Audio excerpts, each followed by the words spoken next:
Welcome back to our interview special, which I like to call Mindful Madness from the breathtaking island Ikaria in Greece, where we are currently gathered to host breathwork and tantra teacher trainings.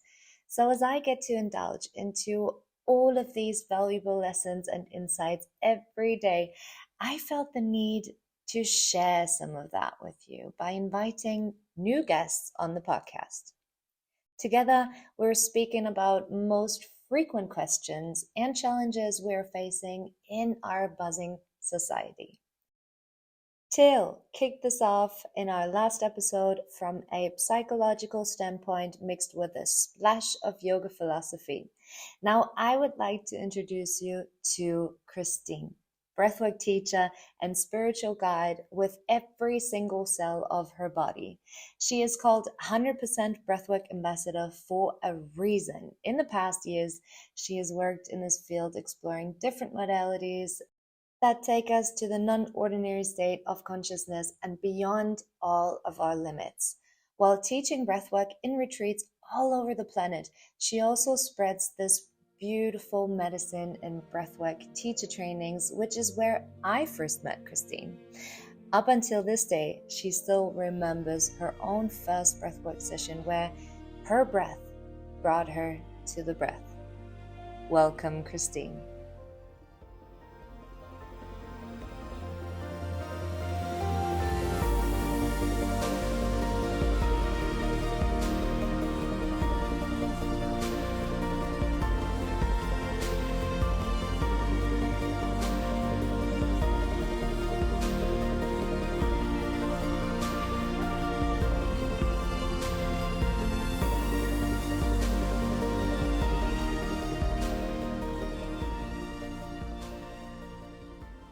All right, so maybe let's look at the first category, the first topic that we want to talk about today, which is stress and multitasking, the feeling of being overwhelmed every day. How do you personally create space without feeling guilty for pausing? Thank you. Thank you, first of all, very much for the invitation. Yeah, it's a very beautiful question, very a topic which is very alive now. For me, pausing is not disconnecting. For me, pausing it's not kind of going out from something. For me, pausing is actually reconnecting, but reconnecting with the breath. And the breath will remind us that the life moves on cycles, right? Inhale, exhale, expansion, contraction, doing, stopping.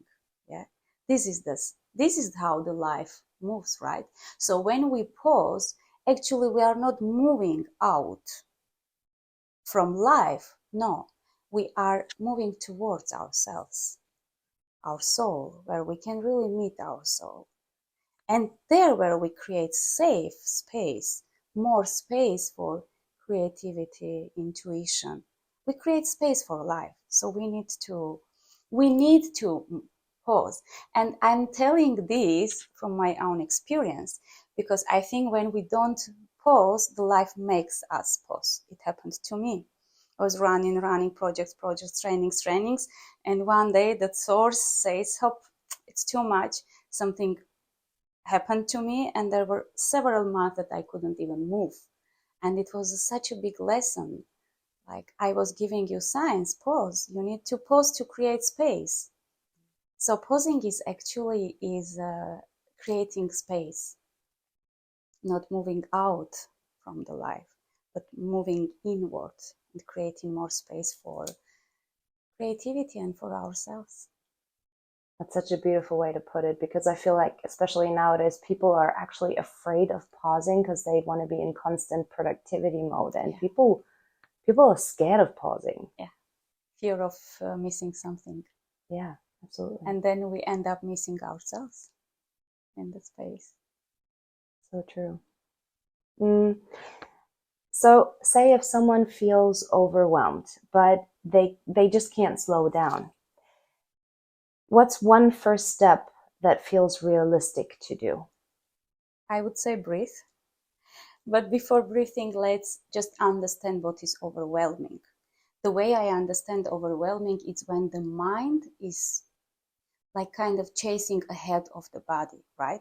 The mind is in the next responsibility, next task, next month, next year. Yeah, the mind is somewhere, but the body is in presence. So there is a disconnection between mind and body, and the sensation of overwhelming it happening. So the first step is not happening in the timing, it happens in the awareness. To bring the awareness, my mind is there, I'm overwhelmed, I need to do this task, that task, but my body is still here, yeah, in the present. And the first step is it's a breath, yeah, really, because when we overwhelm, also all our bodies goes into tense, yeah, the breath is changing. And when we say breath, it doesn't have to be these long breathing sessions, no, it can be just very deep inhalation, soft, gentle, long exhalation, because this is also a sign to send to our nervous system that we are safe. It's fine. We can pause. We don't have to run. We don't have to rush. And this rushing is a little bit the game of the comparison. Yeah, we have to do this, we have to do this. And we're about ourselves. We're about just to sit with ourselves. Because also the breath takes us back to the truth, not the stories of the mind, but the truth. And the truth knows that at this moment I have to be here in the awareness and not run after something more and more. That's really interesting, and it brings me to another short question that we can maybe dive into. What does the truth mean for you? I can say that each of us, we have our truth in the way, yeah. And the deep, deep, deep truth is to be authentic, to do what your soul wants, not to do something that your mind has created, not to do something that we are conditioned. And that is, I am born in this country, I am given this religion, I'm given a name. I sometimes choose a profession not based on what I really want. Maybe my parents are doctors, I want to become a doctor. Yeah. So there are so many things, and the truth can apparently take several shapes, but the ultimate truth is what my soul wants, what the soul that is in this body wants. This is my understanding of my truth. Yeah. And sometimes it takes a long path to be able to listen, to get a point where we can really listen to our soul. Yeah, this is the truth. From a breathwork perspective, and you have years and years of own practice, but also practicing with other people, being taught, you have your own mentors, your own spiritual guides. So from a breathwork perspective, how do you think does constant low level stress affect our system? It's a very good question, because sometimes we are so putting attention on the big stresses, not really counting this drop. Yeah. For me, low level stress, which is accumulating, it's like live in a subtle survival mode. Yeah. It's like to walk with an invisible backpack that has lots of stones. It doesn't mean if I don't see them, they don't exist. But it's a like subtle mode, survival mode. And what is happening when we are in the survival mode? What is changing? The first thing, the breath. It becomes shallow, the chest tight, the body goes into different state. So what can bring us to release all of this is the breath. What is changing first? The breath is changing first. By changing the breath, we are giving signs to our nervous system, and then our nervous system gives a sign to all the body that it's safe, you can release. Yeah, I find breathwork is a very, very, very amazing tool. You know why it is amazing tool? You don't have to go to therapy. It's the most affordable tool. You are on your work, close your eyes, take deep breath. Yeah. You are at your house, you are in the nature, you don't have to have an appointment, find time, find finance, no? Because when we say breathwork, it It's hundreds of different techniques that can help us. It's the most affordable tool and most powerful, right? Because the first thing we do when we come to this body is we inhale. The last thing we will do, we will exhale. If there is anything more important, I'm happy to hear, but I think there is nothing more important that is breath. So we can always use it. I think, in my opinion, many solutions are in the simplicity. But sometimes we think we need the doctors, we need the biggest curanderos or whatever to find the solution it is. But what if in the simple acts we can bring at least ease in the situation, right? It's always good to ask a help. And it also shows us the vulnerability, which is strength in the way, But the first thing is in our hand. Many solutions are one breath away from us, just to catch this breath and change something. That's so true. I remember in class this week you mentioned that oftentimes when you look for solutions, you go to nature first. Same as you say, so many solutions are in the simple things. So the nature, not that nature is simple, but nature gives us this this kind of point to come back to whenever we look for something or some answers that we cannot see. Yeah, thanks for bringing it. Sometimes I say that, my answers I'm looking in the nature. Nature shows us the cycles, everything. When I really don't find the answer for me, I try to find the answer how the nature is solving this. We were talking about the physiology of breath and how what is waste for the tree, it's food for us. What we are exhaling, it's food for the trees. No, so there is a connection in the nature. We should look at the nature. Nature is the powerful teacher for us. Not just a mother that gives us everything, but it's this best teacher, and teacher that reminds us the humbleness also. Yeah. The simplicity. There is so much beauty in the simplicity. Wonderful. So another topic that I would like to talk about with you is how to handle expectations nowadays. The fact that people are tending to wanting to please themselves, but also please anyone around them. And the huge topic of boundaries, how to set them, what they are, how to make sure that you're really sticking with them. So the first question is, what is your personal definition of a healthy boundary? Mm-hmm. It's a very important question. Thanks for bringing this topic. For me, the healthy boundary is actually not going away, but staying with yourself. For me, the healthy boundary is act of love. Yeah, it's not an act of separation. It's act of love. Yeah, the healthy boundary is that I can meet you here. Why here? Because this is a space, a march, or however we call, where I am still connected with me. I'm not abandoning myself. Because if I go beyond this, I will lose connection with myself. And if I don't have connection with myself, how I can meet you? Cannot meet you. So the healthy boundary for me is staying with, honoring my energy, honoring my spirit, honoring my truth. This is the healthy boundary for me. So it's an act of love. It's not an act of separation. We need to learn to love ourselves. It will bring also that it's fine, we can say no. How would you teach people to tolerate the discomfort that comes with protecting your own energy?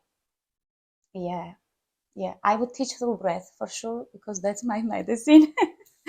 But yes, what is happening when we are entering into discomfort, when we have to protect our own space? It is first of all the fear of disappointing someone or disconnecting. We think if we say no, we will disappoint, right? So it kind of comes from the fear. That's why we are afraid. And what is bringing it? Again, the breath is changing, the body is changing, yeah, to sit with this discomfort, yeah, to breathe into this discomfort, because when we run away from this discomfort, we will kind of come into circle again and again, and this discomfort can be a doorway to our true spiritual path. Yeah, this is something that all my essence says no, but my mind says no. You will disappoint your best friend to say no, and where is the truth here? No, so I have to sit with this discomfort, breathe through this discomfort, and the discomfort will become a doorway for myself to remind myself that I can be with someone only when I'm with myself. And if I cross this boundary, then I'm gonna lose connection again. Yeah. Through the breath. Just just sit and breathe, not run away from this discomfort. What would you say is the most beautiful thing that can happen if I'm brave enough to stay in that discomfort? Or, you can turn that discomfort into a powerful tool. Powerful in the meaning, none of us will like discomfort. We like the comfort in everything, like, and especially in this discomfort of disappointing someone, disconnecting someone, we feel all of this, no? And when I'm staying in this discomfort, I'm creating such a powerful doorway, yeah, that is taking me to the liberation. The stories I create in my mind. Because sometimes it's a story, sometimes it is okay to say no, and the person in front of you will accept it's okay. Sometimes it is my story that I think if I say no, no, I cannot come with you to, I don't know, then my friend will get disappointed. No, maybe it's okay. Sometimes maybe even they ask from being polite, not really asking you to go out for a coffee, right? It's a way to honor yourself, honor your spirit, honor your energy, honor your frequency, honor your truth. It brings me to this next question, because we're like, life is not always black and white. We've got the desire to make everyone around us feel happy, but we also want to stay true to ourselves. Kind of what you mentioned before. So what happens if someone feels torn in between these two, like torn in between people pleasing and authenticity? What would you say can anchor someone who's in between one and the other? Yeah, here the question will be who I'm staying with. Am I staying with myself or no? Who I'm abandoning? Yeah. The authenticity lives in the body. Yeah. But the people pleasing lives in the fear of disconnecting with the people, right? It's a choice.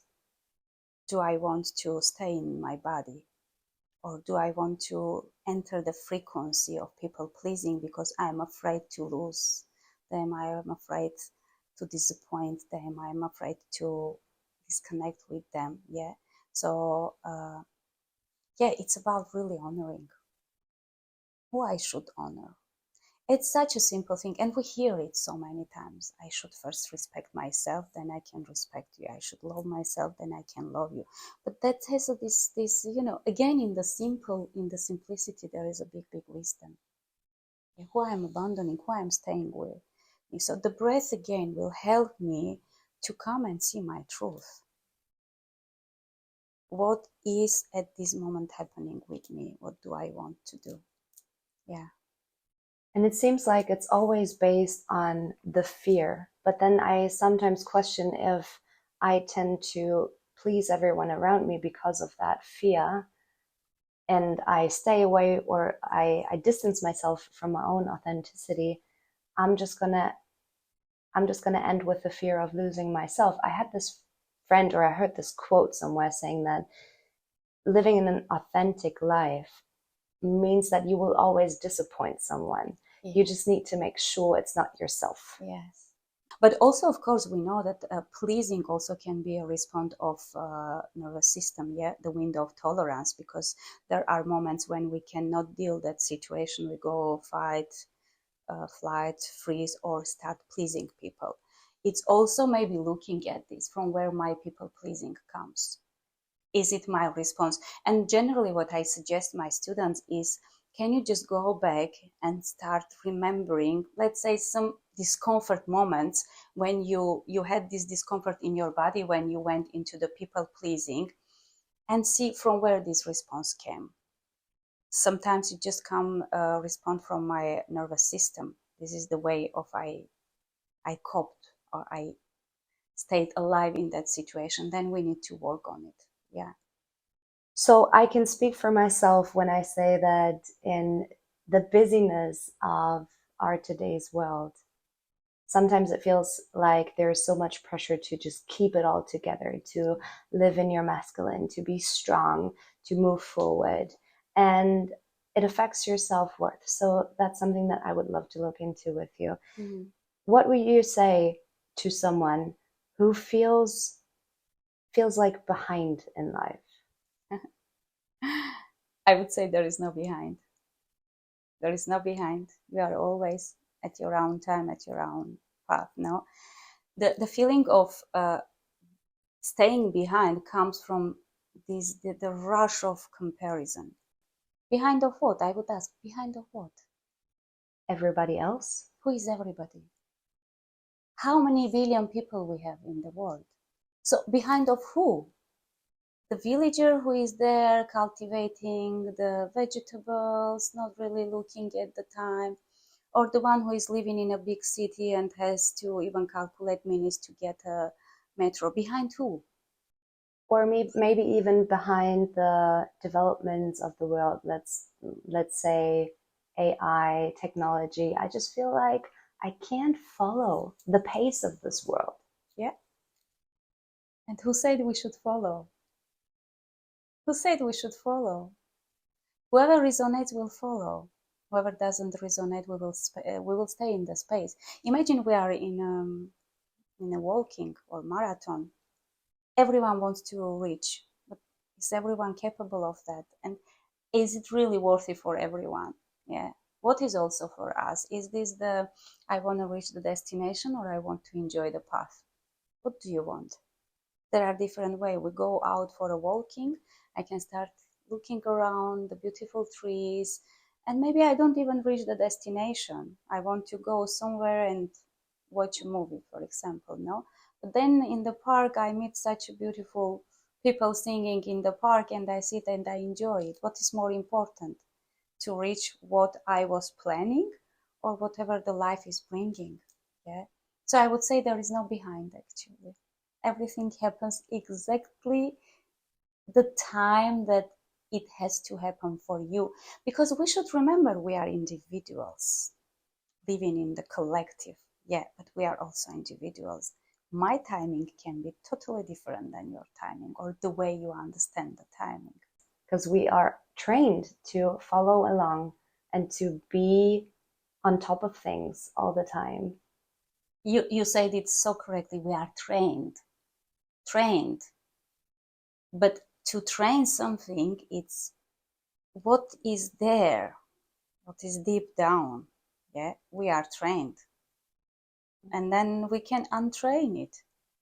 Yeah, we have the power. We always have to remember we have the power. Sometimes we will go through some discomfort. Yeah, I don't have all of this tool. Yeah, that's all fine.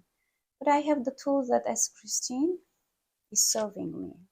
Yeah, and I cannot have all the tools. If I try to grab everything, at the end of the day, my hands cannot have this much thing. I will lose them. What is important for me? I need to prioritize in life, I think, what I want. Yeah. Do I want to go and learn new tools or whatever? No, I'm not there. Maybe I prefer just to sit and breathe and look the sunset. And that's all fine. What makes my spirit happy? Mm? Yeah. For someone who wants to connect to their self-worth, Where do you see self-worth living? Is it more in the mind? Is it in the body? Is it in the breath? I would say it's in the body carried by breath. It's very, very simple. I exist, therefore I'm worthy. It's not me who decides that I will not live forever. About the rest, I don't know. There will be moment my soul will leave this spirit. There is something bigger than me. We can call God, we can call source, we can call great spirit, we can call awareness. Whatever we call, the name is not changing the essence, right? And the God of my understanding wants me here. That means I'm worthy. Yeah. There is not any other. I think this is the first step in spiritual path, to understand if I'm here, if I exist, that means I'm worthy, right? The source, the great spirit, for a reason wants me here, so I'm worthy. Love that. Now, I'm grabbing a topic that I am safe to say I've been dealing with almost all my life. If someone feels like they're never enough, where can healing begin for someone like that? This is the enough for what? I am enough for walk. I have two legs that carry me. I am enough for breathing. Enough for who? Enough for what? Yeah. Maybe for the goals that I set for myself. Then there I would ask a question to look at the goals. Does the goal come from the mind, from what society wants, from your parents, maybe your partner, or the goal what your heart wants? Sometimes we put the goals which doesn't resonate, and it's okay, because I started my life as I had to study something that at that moment I could work and kind of pay my bills. Yeah, I didn't even imagine that there was no other choices, and I had to go through all of this. And after 15 years of studying, everything leave behind and change my life 360%, like totally, right? And it took time, which is okay. I honor it, but that wasn't a goal that I set, because at that moment, this profession that I chose at that moment was respected. So it wasn't a goal that was resonating. Of course, I wouldn't be enough, because I'm choosing something which is not me, which is not resonating with myself. I would then just look at the goal. What is my goal? When I really sit with my goal and see that the goal is resonating with what I want, then I will understand that I'm enough. I'm enough. Maybe let's extend that question to, what can I do if I feel small? Like really small. Yeah, and again, this comes from comparison. Small compared with what? Small compared with what? Yeah. I would every time, I will say, sit and breathe in that. Yeah, sit and breathe. And sometimes, even if you feel small, that's okay. And sometimes, if you feel like there is something I cannot do, that's okay. That's also okay. There is a reason why I cannot do it. Maybe I cannot do it because I have to pause, because I have been running. Yeah, I can bring my example. The how life teachings are the best. Yeah, I'm very active. I was very active. One project after one. It was like boom, until accident happened, and several months I hardly could walk. Now I'm still recovering, and every time I have this memory, I will do this, I start doing. After 20-30 minutes, my body is like totally different, and I sit with this sensation. I have the frustration because I want to walk without pain. I want to go back to yoga to do this, asanas that I like, but my body has the limitation now. And then when I sit with this discomfort, I understand this is the way my body is keeping me in pause, because I still have to be in pause. The accident is very recently, it's just several months. My body still needs me to recover. If I have all the power to do what I do, then maybe I will forget about it. I need a pause. I need to come back to myself. So again, it's small compared of what? Small compared of, yeah. And I think also remembering that everything is changing every moment. Yeah. Yesterday, today, tomorrow, it's nothing stays. Everything is impermanent, right? So small compared of what?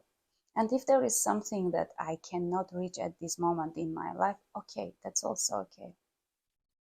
Acceptance. Yeah. And how we can accept, just breathe in that sensation. Yeah. Now you will say every question is the response is breathe, but that's true. That's true. Every it is this first. You need to bring that, and the breath itself. It's the full connection. It's like teaching our nervous system. Like we speak about the boundaries, the discomfort, the people pleasing, right? The breath teaches our nervous system to honor our body, yeah, and which shows us that it's okay. Actually, it is necessarily for us. This is the safety space for me, yeah. So come back to your breath any moment, and it's so easy. Every breath is one breath far away from you. Just catch it, come back, and stay with your breath, yeah.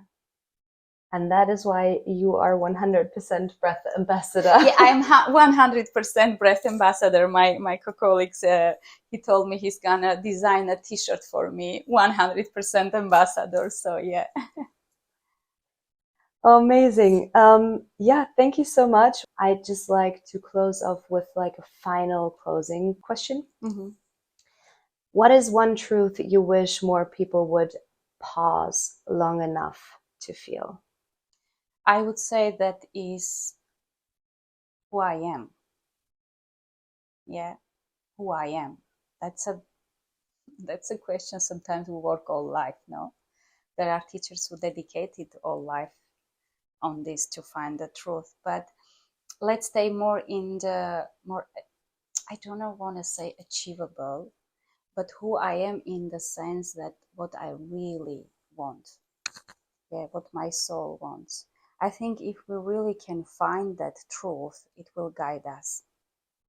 And sometimes, when we find this truth, we are kind of, because we think in some other things, and the truth shows like maybe this is your path. And sometimes it's also difficult to leave behind what you have been doing in many years and then follow what your heart says. But at the end of the day, when we see it, breathe, and feel, we understand that when we follow our heart, we feel complete. We don't feel all of that. Maybe I don't have all the gadgets that it is out there. Maybe I don't have all the titles that are out there. But I have me. I have peace. I have harmony. When I wake up in the morning, I say thank you for waking up. When I pray from abundance. Yeah, saying thank you. So finding ourselves. Yeah, I would say it's just to find what my spirit wants. Pausing long enough to find who I am. There is not one single word that I would want to add to this. So thank you very much, Kristine. Thanks once again for sharing your thoughts, your knowledge, your perspective on all of these questions, relevant questions that have been asked by my community and by so many people out there that at times can feel lost. So I really hope that the answers Kristine has provided will help you along your way. We've got one final amazing guest in the line. His name is Andreas, and in real life, he is a self employed physiotherapist, fitness coach, and is co hosting yoga teacher trainings. He actually flew to the island just in time from his last TTC to join us here as an assistant for the Tantra teacher training. As a young entrepreneur, you get to benefit from his extremely relatable own life experience about the struggles of meeting everyone's expectations, constant overstimulation, attachment, and so much more. Don't miss out on part 3 of our interview special. I hope that just like me, you feel calmer, lighter, and a whole lot less pressured, knowing that what matters is your own pace, your own truth, and first and foremost, to trust your own breath. I send you all my love and light, and I look forward to welcoming you back here for part 3 as soon as you hit play again.